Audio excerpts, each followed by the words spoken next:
Hello there, my name is Carrie and you already know that, but I say it every time anyway. And today we're going to launch full on into the second part of our project. If you haven't quite gotten through the challenge for the first chapter, just bang that out and come back before you ruin the big surprise. So last time we started with a speed round warm-up, super simplified with heavy constraints. And then the actual exercise was to make 10 images using your chosen shape in black and or white, only by moving, scaling, and rotating. And we were mainly focused on contrasting scale, texture, and density in an effort to create depth and movement if possible. Now we're about to open up the constraints a little more and push deeper into that territory. But first I'll show you my 10 real quick. Now I started here, but not like this. I started out trying to get a little too weird, which was turning out pretty bad, so I put it down and returned to it at the end. So this result is actually the product of having worked with these constraints the longest. So this one's kinda the unofficial number 11, and we'll come back to it last. These next few, however, were done in pretty much one pass. This one was just as basic as I could think to kind of restart after having tried to get way too weird right from the start. I thought I'd make a super simple pyramid logo, which ended up looking kind of like a capital A, so I threw the crosspiece in there. Is it great? Yeah, not really, but it's done. Despite having done some warm-ups, I'm not exactly at my full juice yet. Now that one seemed kind of restrained, so this one started by just making the biggest shape I could, and then contrasting that with just about the smallest shapes I could.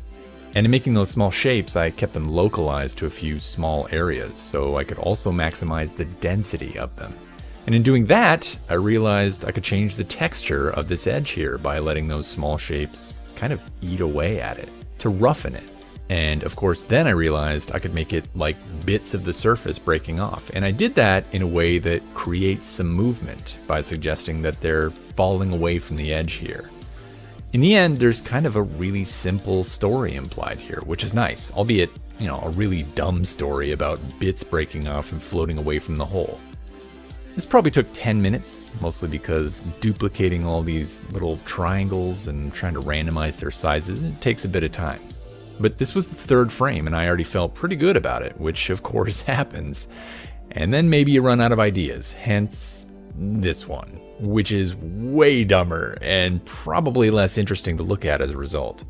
This was also an attempt at simply creating large contrasts in scale, but I decided to make something minimalistic. It's just 3 shapes, 2 centered and symmetrical, and 1 tiny bit that's off-center. It's mostly a reaction to this one where I just felt like making a logo of some sort. And that's fine. We're free to do whatever we want with the constraints, and this actually isn't something I normally do. I wouldn't normally try to make some sort of icon by repeating a shape, but I can see how this could result in some cool stuff. So then to move away from that stuff, I thought I'd start duplicating the triangle to make a regular pattern. And once I'd filled the whole frame with that pattern, I decided to break that pattern and create a focal point by shrinking one triangle in particular. And that works. That triangle does become a focal point, but I thought it was kind of lame to just leave it like that. Your eye is drawn here, but it's not very interesting, and it doesn't really push contrast. So I deleted a bunch in this corner and made a ragged edge of sorts, and then started randomly scaling some of the shapes at that edge for textural contrast. In doing that, realized it kind of looked like the edge of a forest. So I went with that idea and kept shrinking them to push that idea until I realized it was just going to take me forever to really make it look like a forest with an edge slowly fading to nothing, and I kind of left it as is. But there is that broad idea of inventing some internal logic for the things that you're making. In other words, some grounded reasoning behind what you're doing. The idea that it might be a forest's edge drove some decisions I likely wouldn't have made otherwise. Not totally necessary to do that, but it can be really helpful in a lot of cases where you're making stuff. And definitely easy in a case like this, where that logic or idea can be pretty arbitrary, because we're not really aiming to convey anything specific in service of a communication goal. So one idea is basically as good as any other here. But any kind of grounded reasoning or a visual metaphor you want to create, or a super simple story like bits breaking off of a hole or a camera looking down at the edge of a forest, these are all forms of internal logic that can give you pretty clear ways to make actual decisions and keep moving forward. So then, having done one that seemed to reference something organic, I thought I'd do one that felt really structured, maybe even mechanical. So I threw the edge of this triangle perfectly across the diagonal and mirrored these other triangles across it. And then furthermore, it dropped these little bits in, also mirrored across that diagonal, sort of like what I thought rivets holding together a metal seam might look like. And again, you don't necessarily need to think of things in terms of references or try to make literal pictures for this kind of image making. You can come up with visual rules to work by, or create little stories as to why things are the way they are, and then work to refine those stories and how they're coming across. Or you can make simple visual metaphors, whatever tends to help give you reasons to do specific things, whatever those reasons are. On the simplest level, that's a big reason why developing bits of internal logic for yourself is helpful. And as a byproduct, you may generate more meaningful imagery, even if meaningful isn't necessarily what we're going for here. And I mostly use these little bits of storytelling or internal logic to help drive my decision making. It really takes some of the "what do I do now" out of the process. Although as a result, next I tried intentionally not using that strategy and focused specifically on creating depth and movement in these two. These were pretty time consuming overall, and I probably put 30 or more minutes into each, mostly fussing with trying to create that perspective in this one and make it feel like this tunnel is bending slightly to the left. Now, admittedly, the idea that it's a tunnel that's bending to the left is a bit of internal logic that helped drive what I was making. You can tell, obviously. It looks like a tunnel. So I also made a more purely compositional decision to layer up some shapes to create these thin accent lines as a contrast in scale.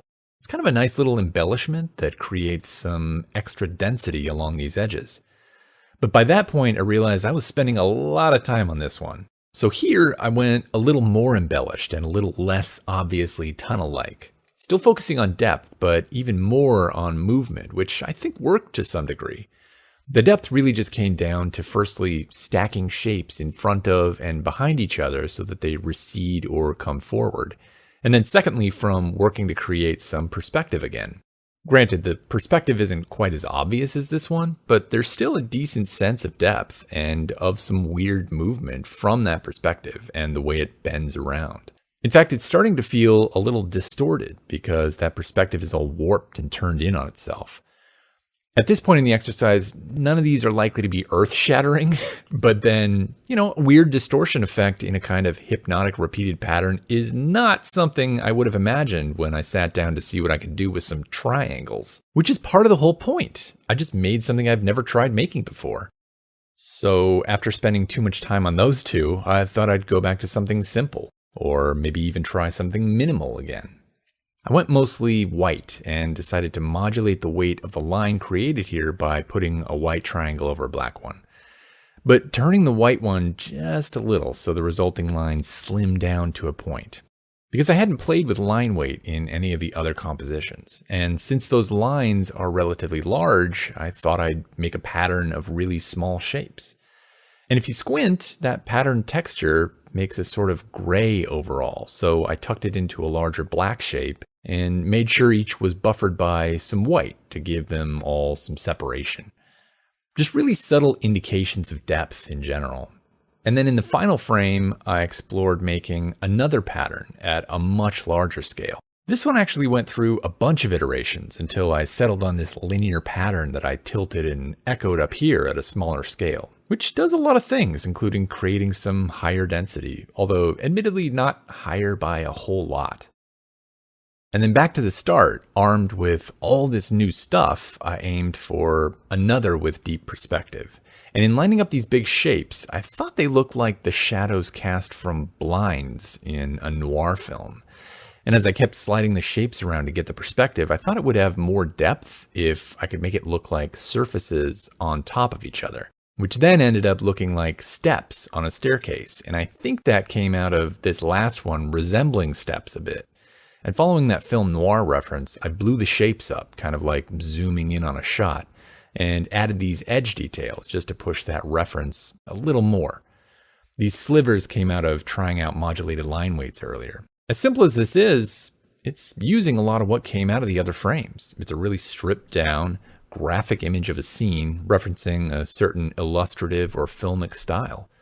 And it certainly didn't have to be any of those things, but I think it's cool that it is. And those little ideas definitely informed how I built it and gave me a sure sense of when it was done. Hopefully wherever you start, you keep pushing the basic strategies farther to see just how far they can go. And as a result, you keep pushing farther away from what you've done before. Go bigger, go smaller, more movement or less. Try depth, try more depth, try even more depth. Or make it flatter. Make the dense areas denser and the sparse areas sparser. More chaotic or more orderly. Make those two textures vastly different. Again, the results here aren't meant to be super brilliant on their own. As I mentioned, what comes out of the first few phases of this project is really just for you to try stuff that will never work in a million years and find stuff that just might. We're not playing it safe here. We're searching for and building a foundation of new stuff you can keep trying out. And also just building up that mental muscle that says, push harder, push farther, because that is the juice.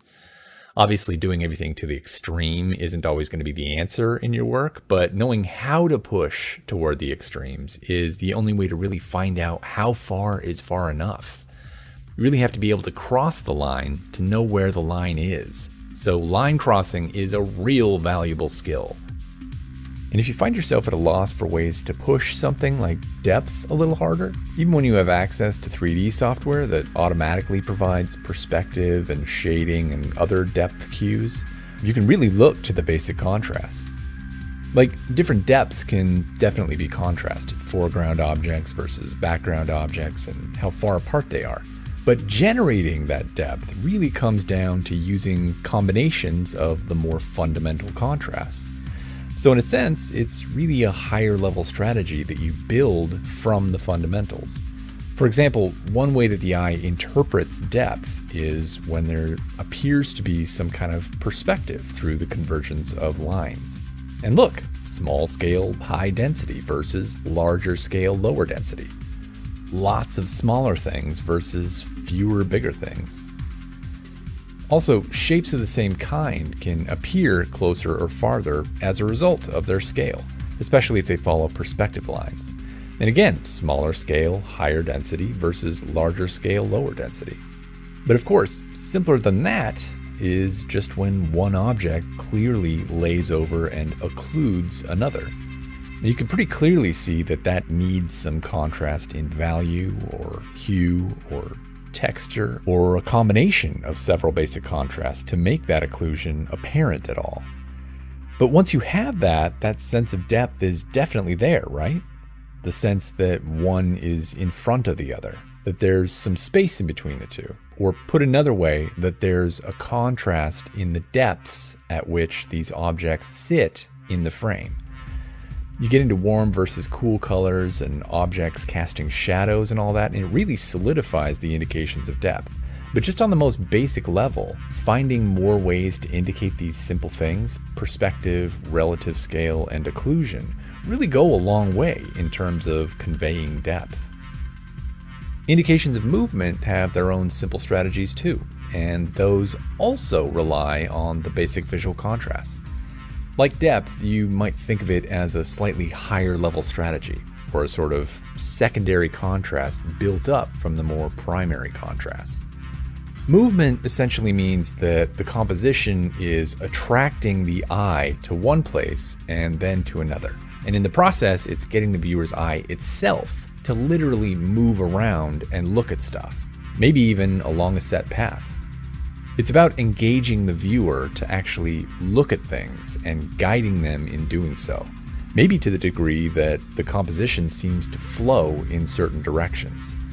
So while visual references to things that people know to be kinetic are good for conveying the idea of movement, Actually getting the eye itself to travel in certain paths or between certain objects is really important, but it's just about providing contrasting points of interest so the eye can roam between them, and maybe having those points of interest exist in a hierarchy of importance so that the viewer most likely looks here first, then here, in a fairly predictable way.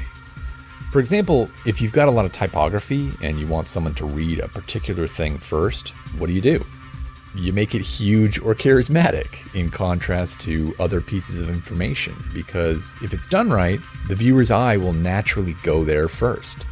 Then you can make secondary pieces of info smaller in scale and maybe denser, whatever the situation calls for to get the eye to go there next. Or you might get the eye moving between a foreground and a background by setting up some perspective. Simple scale relationships the eye can travel between work pretty well, or simple modulation of line weights where lines go from thicker to thinner, or of values where those lines go from brighter to darker. Those things help the eye distinguish one end from another, and they also help indicate a start point and an end point, or a certain direction to the lines, which we'll talk about later. But again, that's really just a contrast in value or in scale from larger to smaller. It's really all just different forms of the same contrast when you get down to it. But understanding movement on this level is super helpful if you want to move your designs into motion. Not only does it make the still image more active, it hugely amplifies the potential of your animation. When you lack visual movement, typically it feels, static. Just like how when you're lacking visual depth, it'll feel, no surprise here, flat. And maybe that's exactly what you want, or maybe not. So it's really useful to know how to get more flatness or more depth, etc. And granted, we're really limiting how we craft our compositions at this point, so you may find yourself working harder to find ways to generate movement and depth with these simple shapes. But I promise you, whether you've done this before or not, any additional level of experience with generating depth or movement or managing density or scale or texture in the basic structural foundations of your imagery is going to noticeably increase your ability to work with every other kind of imagery. And that's a major part of what we're doing. This is like the scaffolding on which all of your imagery can be built going forward. There's typically a kind of limit to how cool your imagery can end up when its foundations aren't as well sorted out. That's especially apparent when that imagery is simple or minimal. Much more of its success is dependent on smart use of this compositional scaffolding. To make a questionable analogy, it's kind of like a beauty contest where no makeup is allowed. Bone structure is all that's left. So give yourself the benefit of fantastic bone structure so that cosmetics over the top can boost it to the next level. Okay, yeah, this is a really questionable analogy. So congrats on plowing through that first part. And of course, you're welcome to add more frames to your set before moving on if any of this stuff has been informative or given you ideas for things you'd like to try. It only benefits you to try more things and push farther forward at each of these stages. But we'll keep moving forward. First though, it's still a super good idea to do another speed round to warm them brains back up. And we'll do it pretty much like last time, but we'll just do 6 because these are a tiny bit more complicated. So we'll spend about 2 or 3 minutes on each. So if there were ideas you liked from the first round and that worked for you, feel free to explore them some more here, but you'll need to figure out how to simplify and bang them out as fast as hell as part of the speed round, because lingering around on these for 5, 10, 20 minutes kind of defeats the purpose of the warm-up. And if you're just a total blank going into this, thinking, oh God, I have to make more, that's actually great. We're going to kick your brain right in its stupid brain face and get it working, dumb, stupid brain. All I do is feed you junk and let you sleep and watch trash TV. Do what I tell you, damn it! This time, we're still going to use just the same shape from before, but we're going to work in a 16:9 aspect ratio. And we're going to work in color. Flat color fills only though, no gradients. Now the constraints are really what are going to help push you past your normal bag of tricks, so stick with them. Your brain might desperately want to be lazy about it. It might tell you it's okay to just change the shape you're working with and, no one will know. It might tell you it'd be cooler to add some papery texture or some glossy edge to something. But your brain is just being a fart face. Don't listen to it. It wants the easy way out.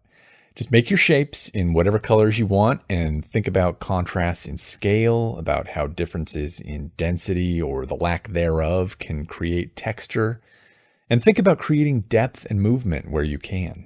No need to worry so much about whether your colors are playing super nice with each other just yet. We'll just focus on using the space well for now, where things go, how they occupy the space, how the ability to affect the value or brightness now affects everything you could do before. As you know, color isn't just one additional tool. It's kind of an exponential increase in terms of the complexity of what you're working with.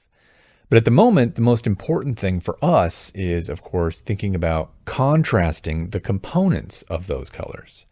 Contrasting the value levels or the saturation levels or the hues. And again, just so we're on the same page, value means the brightness of the color. Hue is where it lands on the color wheel, red, green, purple, and so forth. And saturation basically means the relative intensity or purity of that hue, from totally gray to, oh my God, that hurts. And pairing combinations of hues is important, but using value contrasts is really going to be the first order of business at this point. So choose whatever hue combinations you like. It's kind of arbitrary for now. You can even go grayscale at the start to focus entirely on value if that's simpler. Or if the color picking itself is hanging you up and taking too long, use Photoshop's color guide, or even better, take a look at this color and color tumbler and find a few simple 2-color pairings you can work with. Then you can monkey with value and saturation of your elements and not really have to worry about your appalling color blindness, by which I mean my appalling color blindness. All right, setting a timer for 2 or 3 minutes is going to be super helpful with these flat color comps. The focus is still on using scale, density, texture, and generating depth and movement. It might take you 15 or 20 minutes total to do 6, or, keep going and do a few more if you feel like you're struggling and you need to push through it. Okay, ready? Go!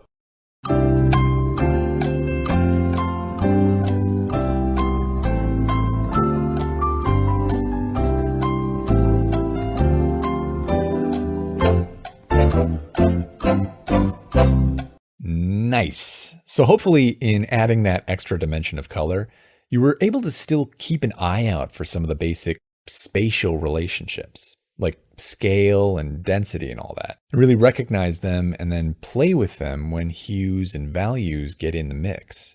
Like I mentioned, adding color and value really multiplies your options, and of course also has a strong effect on things like tone and mood.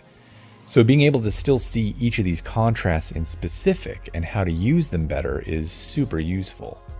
And really considering each of these things as distinct dimensions for a bit is part of what we're doing, and can really help give you some clarity when you're looking at something wondering why it's not quite working yet, or why it's working so well. Right now, we're trying to improve our ability to see compositions in terms of their foundations. No matter how good you already are at it, it can get pretty complex, and being better at it allows you to make more complex, more beautiful stuff without relying so much on your old bag of tricks or on the black magic of total luck. And again, you can always go back and do more of these frames at any point. You'll know which mental muscles you feel are weaker and which are stronger. But we're going to keep this moving forward for now and head into phase 2. We're going to push color a little farther this time, and we're going to move into Photoshop preferably, or whatever painting or maybe even compositing app you're comfortable with. Make your shapes in Illustrator if you want, but Photoshop is where it's at, because flat color fills are still on the menu, but we're also going to use gradients. And if you want, you're going to get crazy painting in values and hues with like a super soft brush, like airbrushing. Not textured brushes or anything, just smooth colors. Combine shapes through compositing modes, use opacity, use values, all that stuff. Just make sure that the shapes themselves remain intact. It's kind of defeating the purpose if you paint over so much you can't tell what the shapes are. And if you want some inspiration, feel free to steal your color combos from wherever you like again. Grab ready-made palettes or gradients off of Google Images or a site like this Colorful Gradients Tumblr and drop them into whatever you're making. We're going to do 6 and give yourself 20 or 25 minutes each this time. Hopefully you can explore something within these constraints that you haven't tried before. In which case it might take you a little longer to get somewhere good, so we're doing fewer than last time, but if you're pushing yourself, it might take a couple of hours to get through 6 of them. I'm sure it'll take me at least a couple of hours. Try out something new and see if you can make it work. Think about that strategy of developing internal logic and see if that helps your decision-making process at all. You can make up rules for yourself to follow, come up with a miniature story about what's going on, or just stare at what's there until you start to see something, kind of like finding pictures in the clouds. I'm going to go work on mine. Meet me back here for Chapter 3 when you're done and ready for more. Do it up! See you soon!